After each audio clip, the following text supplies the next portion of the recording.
welcome back to Sunny Life channel. Thank you so much guys for tuning in. I'm here to update you of what is going to happen on Gomora from the 15th to the 19th of June 2020. On Monday, Gladys and Zodwa disagree about Teddy's future. Pretty blamed Tati and want her out of Sonto's house. Dogozo is nervous that he could be the next in line to get arrested. On Tuesday, Zodwa continues to struggle with her demons. Tati's fight with Pretty reaches the new heights.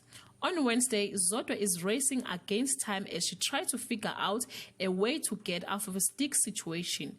Teddy is faced with some tough decision to make when it comes to family. Tati realizes that her decision have consequences even though she meant well. On Thursday, a family war rages at Sonto's house. Teddy is torn between Gladys and Zodwa once again.